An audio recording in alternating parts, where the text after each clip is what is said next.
আসসালামু আলাইকুম রহমতুল্লাহ। আজ আমরা পঞ্চম শ্রেণীর গুণ অঙ্ক করব। সকলকে স্বাগতম আমাদের ক্লাসে। আজকে আমরা দেখব কিভাবে পঞ্চম শ্রেণীর প্রথম অধ্যায়ে গুণ অঙ্কগুলো কীভাবে করতে হয়। তো কথা না বাড়িয়ে চলে যাচ্ছে আমাদের ক্লাসে।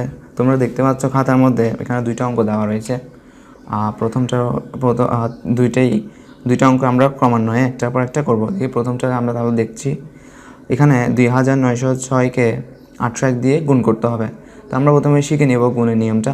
প্রথমে আমাদেরকে এখানে দেখতে হবে নিচে 2906 আর এখানে রয়েছে কত 801। প্রথমে 1 দ্বারা 1কে 2906 দ্বারা একবার গুণ করতে হবে, 0কে একবার গুণ করতে হবে, 8কে আরেকবার গুণ করতে হবে। তাহলে শুরু করছি। 6 একে 6, 1 0 0, 9 1 9, 2 1 2। তারপর কী করতে হয় নিয়ম অনুযায়ী 6-এর নিচে হবে ক্রস। আবার এবার 0কে 2906 দ্বারা আবার গুণ। 6 0 0 0 0 0 হবে, 9 0 0 2 0 0, আবার 2 ঘর ক্রস। তারপর হলো 8কে 8 দ্বারা 2906 গুণ। 6 8 48, 48 বসবে 8, হাতে থাকবে কত 4। 8 0 0, 0-এর সাথে 4 যোগ করলে হয় কত 4। তারপর 8 9 72, 72 বসবে 2, হাতে রয়েছে 7।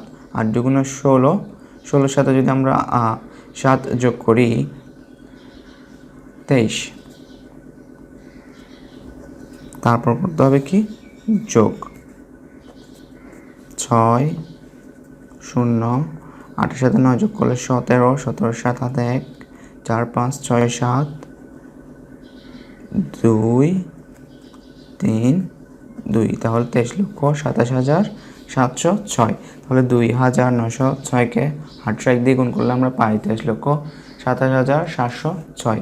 পরের অঙ্কটা দেখছি। এখানে রয়েছে 7010কে 140 দ্বারা গুণ। তাহলে আমরা আগের নিয়মে করব। তাহলে 0-এর সাথে 0 গুণ করলে 0, সবগুলো 0 বসে যাবে।